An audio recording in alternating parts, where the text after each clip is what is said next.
Trump's convention threatens to become a flashpoint as North Carolina cautiously reopens. Charlotte, North Carolina. The scope and speed of restarting the wounded economy is the latest red-blue divide in American politics, the outcome of which is certain to animate and likely influence the remainder of the election year. Few states more starkly illustrate that collision than here in North Carolina. It's not only that President Donald Trump's advisors see the state's 15 electoral votes as crucial to his election, which they do, but also a belief that it holds rich symbolism of economic rebuilding as a place he still intends to accept his nomination to a second term at the Republican National Convention in August. That convention, how or whether it happens, adds another layer of tension to the political dynamic here. "We'll have a convention," Trump told a Washington Examiner columnist, suggesting that Democratic governors were out to inflict political damage on him. "It's got a Democrat governor, so we have to be a little bit careful with that, because they're playing politics." That Democratic governor is Roy Cooper, who insists he is taking a measured approach rooted in data and science that will determine how North Carolina revives its economy in hopes of preventing a summertime spike in coronavirus cases. "A pandemic cannot be political," Cooper told CNN. "If it is, we lose that ability to work together." He dismissed the notion that politics has played any part in his calculation. He announced Wednesday the state would advance to the next phase of its reopening plan, with restaurants, barber shops and salons among places that could open with limitations on Friday evening, while gyms, bars and movie theaters will remain closed. "This is not political. This is not emotional. This is based on health experts, data and science, and that's it for everybody to see," Cooper said. "No one is being favored or disfavored over the other." North Carolina is emerging as a fascinating laboratory engaging political fallout from the coronavirus crisis. It is surrounded by states that have moved far more quickly to restart the economy, with businesses in neighboring South Carolina, Georgia, and Tennessee open for several weeks under the direction of their Republican governors. The pandemic is now an unmistakable fact of the election.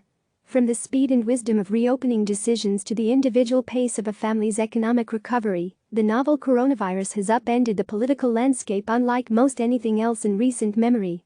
Voters are going to be determining between now and November who played politics with the decisions, former North Carolina Governor Pat McCrory, a Republican, told CNN. "Both good and bad politics." 4 years ago, Trump carried North Carolina by 4 percentage points. On the same day, voters elected a Democratic governor as Cooper defeated McCrory by less than 1 point. This year, the race for president and governor, along with one of the most competitive Senate contests in the country, will play out here over the next 6 months. Campaign ads are already on the airwaves, with Trump targeting Joe Biden and the Lincoln Project, a group of never-Trump Republicans, assailing the president. "North Carolina is a purple state. It could go either way," McCrory said in an interview Wednesday. "If President Trump loses North Carolina, he probably loses the presidency, so it is extremely important to the Republicans and the president to make sure we get our message across, and the convention is a major part of messaging." The Republican convention, which is scheduled to be held in the same Uptown arena where President Barack Obama accepted his nomination to his second term in 2012, is awash in uncertainty as party officials determine how to navigate a presidential campaign during a public health crisis. "We will not be holding a virtual convention," Republican Chairwoman Ronna McDaniel told reporters this week, saying the planning is moving ahead for the convention to take place in Charlotte in August. Republican officials acknowledge that it remains an open question what the event will ultimately look like and whether thousands of delegates and visitors will actually descend on Charlotte.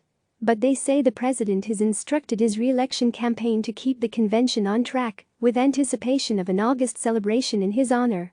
Both Cooper and the Democratic mayor of Charlotte, Vi Lyles, said their recommendations and decisions about the convention will be guided by science, not politics. Business owners see the convention as a potential lifeline after more than 2 months of economic disaster.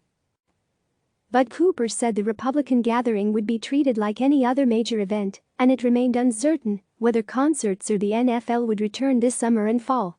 Crowds are still limited to 10 people under the governor's order, with additional phases of reopening still to come. "The good thing is that this is 3 months away, and it's too early to tell where North Carolina will be," Cooper said. "But we are looking at these objective measures that everybody can see and the public can examine. And in order to truly boost our economy, people are going to have to feel confident in their safety."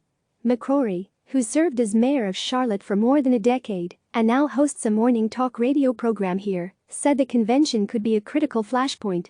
The dilemma you have is that Democrats in our state and our city may be making a decision for Republicans on whether or not a convention will be held, McCrory said. There will be suspicion regardless as to whether that was a political decision or a science decision. While the politics of reopening the American economy is now at the center of a national debate, sparking anger here and across the country in recent weeks, Steve Vanhouser hopes it stays out of his legendary steakhouse. "I do not want this to become political in my restaurant, no," said Vanhouser, who is looking forward to reopening the Angus Barn in Raleigh on Friday night. "There's no reason that this should be political. This is very black and white. But in this election season, there may be no such thing, as the cultural debate now includes conversations about wearing masks and the line between government intrusion and instruction." Even as Cooper eases some restrictions heading into the Memorial Day weekend, his slow and measured approach remains an outlier in the South. "I want to get our economy open too, but we've got to do it safely," Cooper said. "I think it's so important that we do this with caution and not haste."